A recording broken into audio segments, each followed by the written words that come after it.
In the name of God, the most gracious, the most merciful, thank you again for joining me today.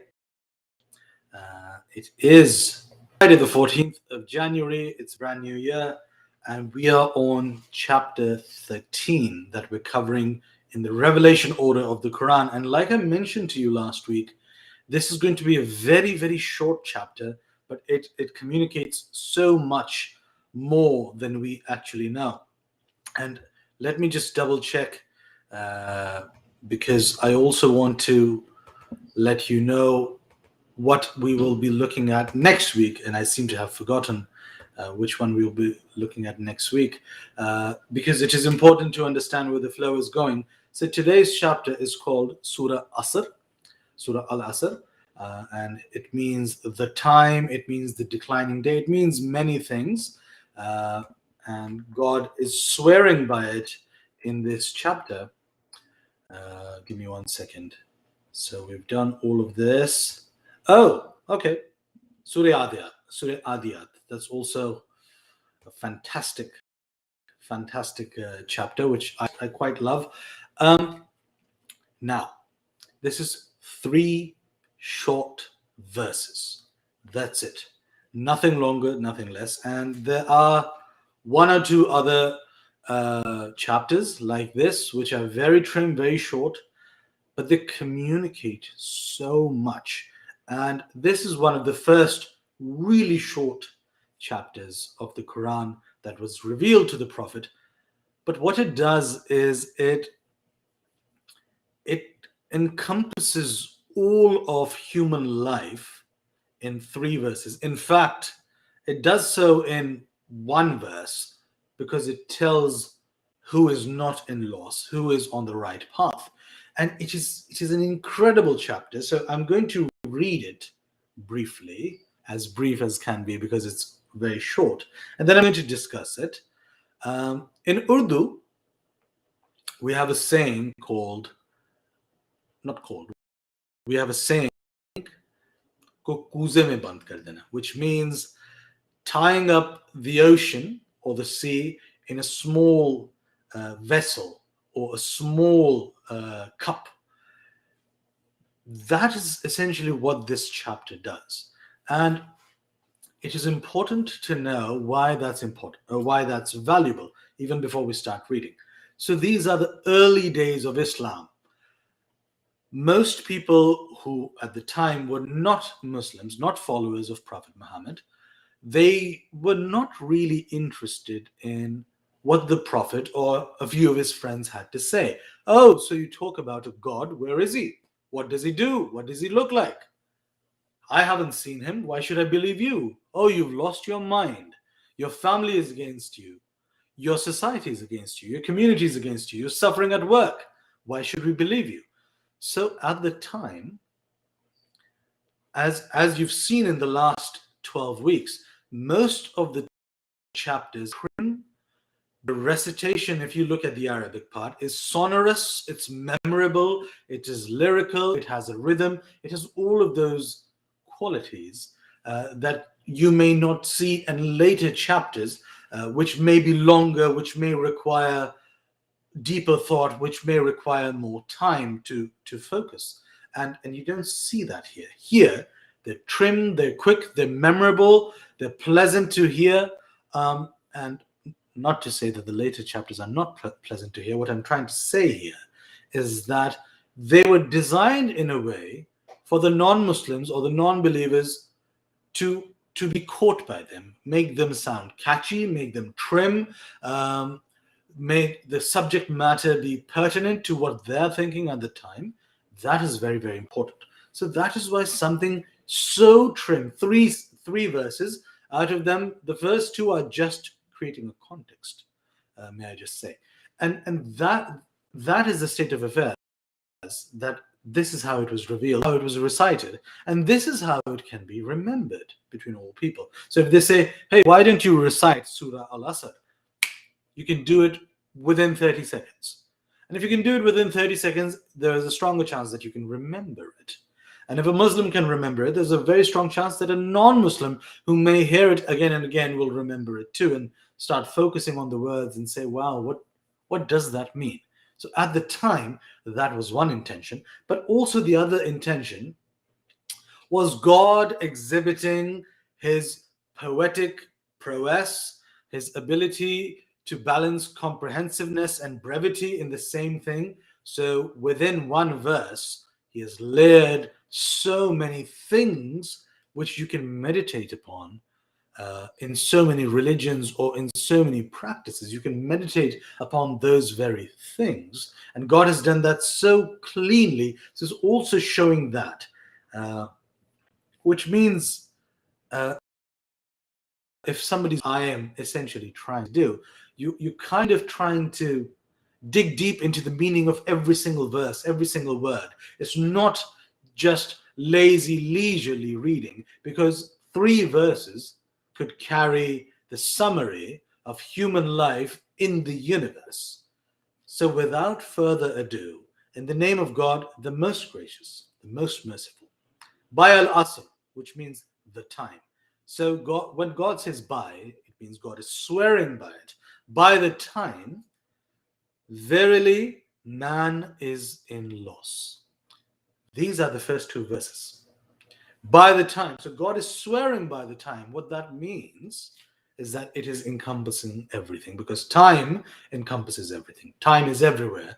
Time regulates all that exists. Please don't get into a physics debate with me.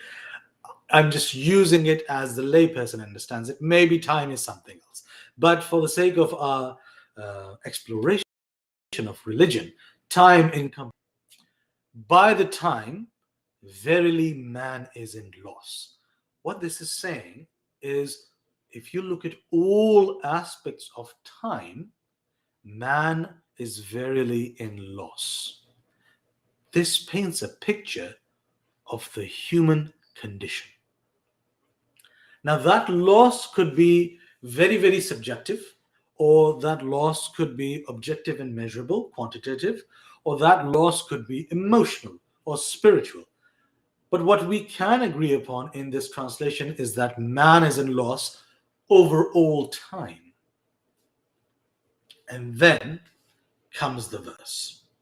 Except those who believe and do righteous good deeds and recommend one another to the truth and recommend one another to patience. Full stop. That's it. That is all there is to this. And you may wonder, wow, that was almost anticlimactic. But let's dive a bit deeper.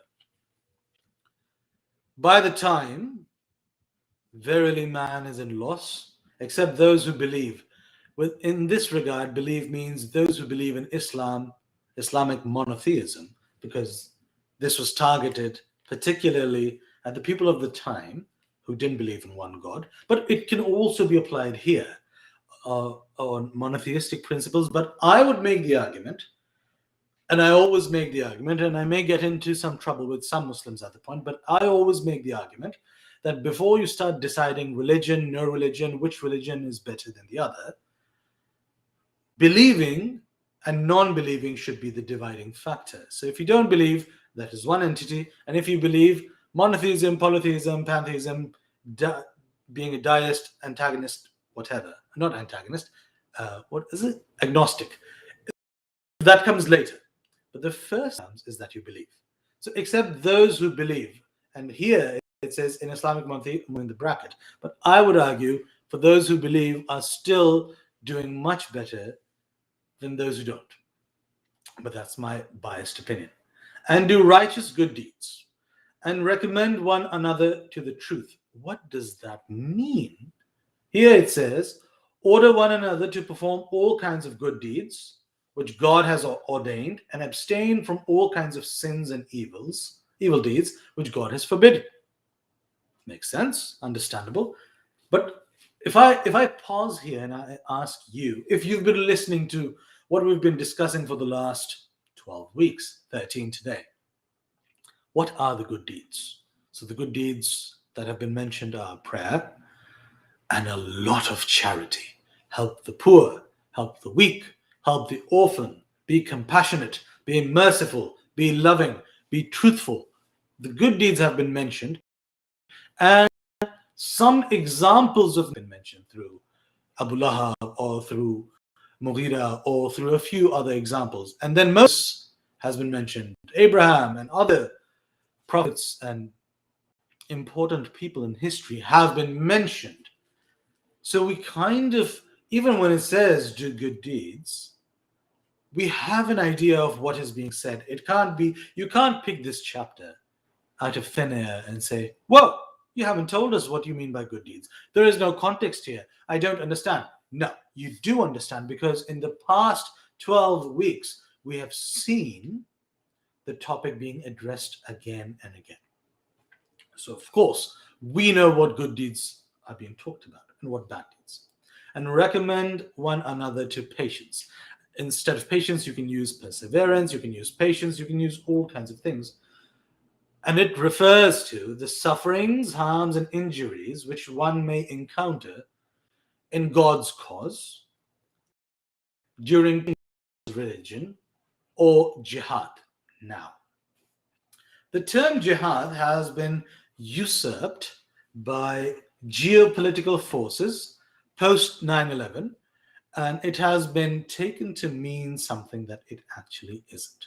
So I would like to clearly state here, because I've listened to Sam Harris, and I do love listening to Sam Harris, even though we may disagree on our beliefs on God.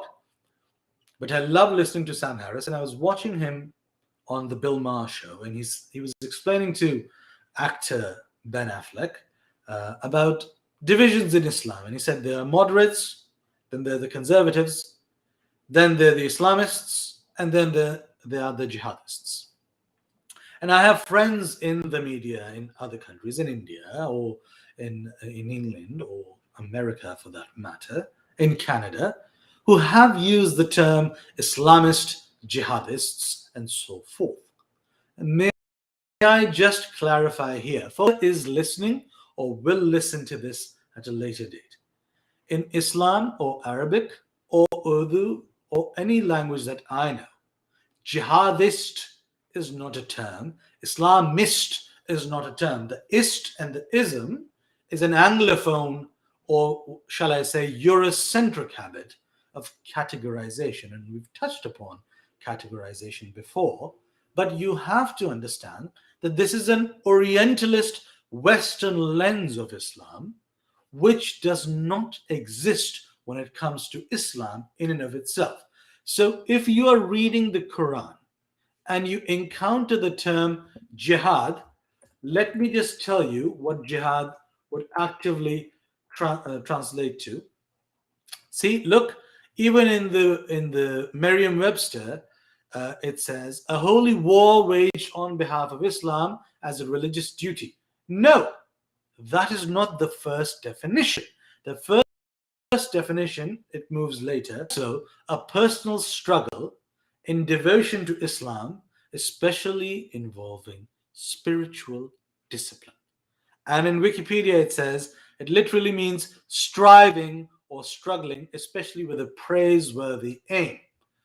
And if you Google this, what is the true meaning of jihad? It says in Arabic, it means struggle or effort, meritorious struggle or effort, and there are so many examples. But you see the Merriam-Webster definition, a holy war. No, that is where the struggle went to later, and we will discuss this in great length, whether war was the right answer or not, whether war is good or not, whether war is central to Islam or not, or to all religions, or to all human beings. We will cover that a few weeks later.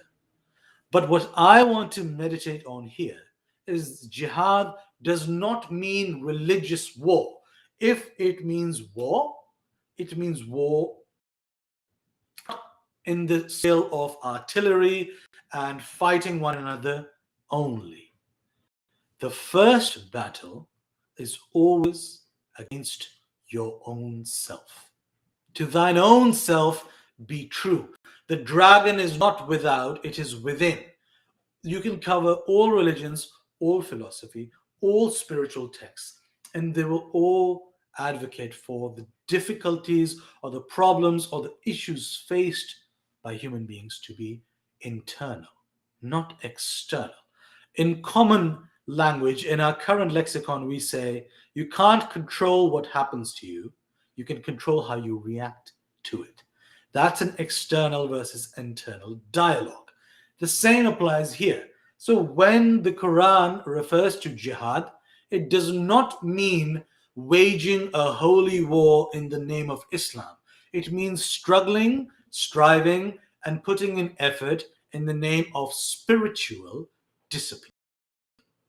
I have to make this point because I'm quite peeved, vexed, tired, frustrated by the Anglophone audience, which is, if I may say so, not even 10% of the world, but still you control the majority of the media consumed by the world.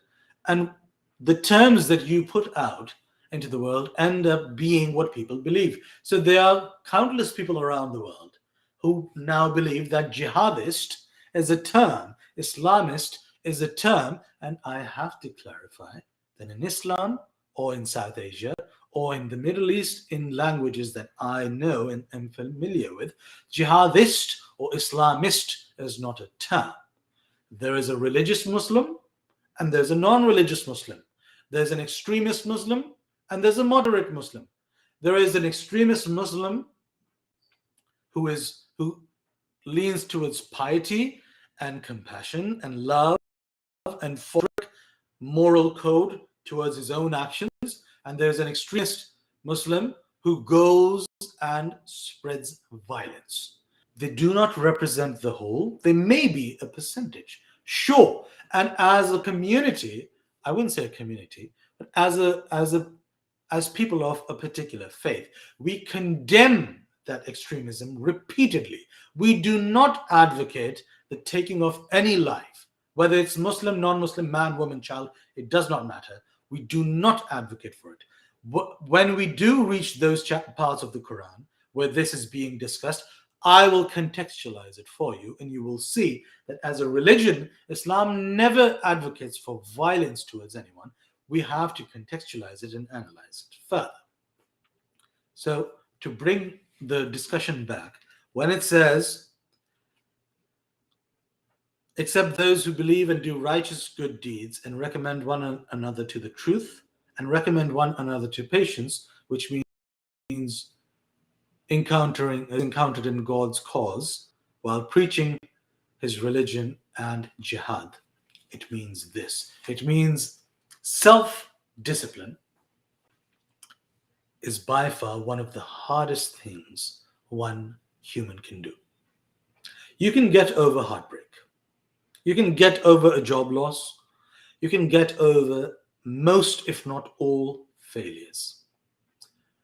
Time, as this chapter is aptly named, heals all wounds if you let it, right? But what can you do to ensure that you're not wounded again or strong enough to withstand all the wounds that life will throw against you? Self-discipline. Spiritual self-discipline. That separates us from those who succeed and those who fail. Those who become victims of pain and suffering, those who fight through it, rise above it, and change not only their circumstances, but the entire world. I'm not going to dive deep into the life of the Prophet or any people who have preceded him or succeeded him in spiritual self-discipline and success. But you are well aware that I'm talking about the right thing. Self-discipline is incredibly important. And because it is important, you will face a lot of limitations, a lot of objections, a lot of difficulties and obstacles when you are on that path. I experience it even today, and I am no special cookie. I'm currently wearing gear, which my father has gifted me. Thank you, Abu. Which is a thermal which protects me from the cold. So every time I go out running, I don't get hypothermia. While wearing this, the first feeling that I'm getting is, oh Lord, why do I have to go? Can't I just lay home and relax? But no, you can't. Self-discipline dictates that you expect yourself to do better. You expect more from yourself today than you did yesterday. That is why I'm wearing this, because right after this broadcast, I'm going out for a run and I'm going to push and I'm going to see how much I can do. This is what it's all about. So the same applies to Islam. The same applies here. When you are conducting jihad, it is not to harm another human being. It is to kill the demons inside your soul, kill the weakness inside your spirit. That is what jihad means. It does not mean what the Anglophone usurpation has done to the word. It is a positive word. It is not a negative word. And I urge the geopolitical mongers, who I am particularly one of at times, to refrain from using this term. If you want to refer to Islamic extremism, go right ahead and say Islamic extremism. But please don't take a beautiful word from Islam, jihad, and turn it into something which is entirely negative, like a jihadist. If you even spoke to the so-called jihadists and said to them, are you a jihadist? They would say to you, what are you talking about? What is a jihadist? So I would urge you to move beyond your Orientalist perspective and put the correct terms here, because that is not what it means.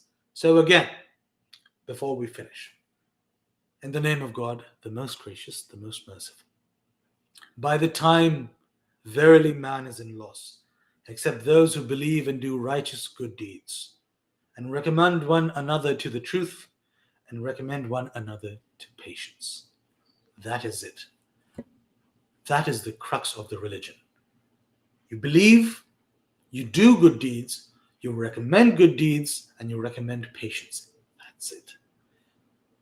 It sounds so simple. But even believing, which is the first step, is difficult. Even believing is difficult. Can you sit there honestly and say to me that you've never had a crisis of faith?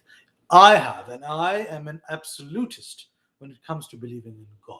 But even I have had countless times where I have a crisis of faith. Are you there or not? Can I see you? Can I hear you? What if I die and you're not there? All these thoughts and millions of others fly through my brain. I just push them aside. But it does not mean that I don't experience them, because I experience the doubt and the fear. It's just I brush them aside because I know that the faith I have triumphs over the fear.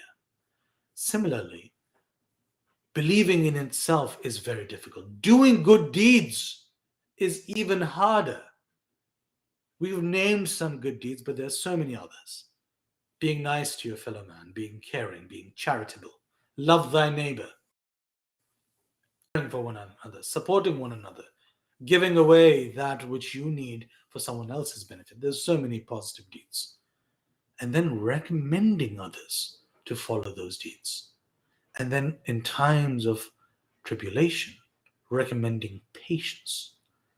This is the mark of a good human being. Regardless of whether you're a Muslim or not, this is the mark of a good human being. Surah Al-Asr is just 3 verses. Please, if you get time, read it in English, Arabic, Urdu, Hindi, Chinese, couldn't care less. Read it because it is incredible the way it ties up everything. Thank you so much for joining me today. Have a wonderful weekend. And next week, I'll join you with Surah Al-Adiyat, also, incidentally, in the last chapter of the Quran. Have a wonderful weekend and see you next week.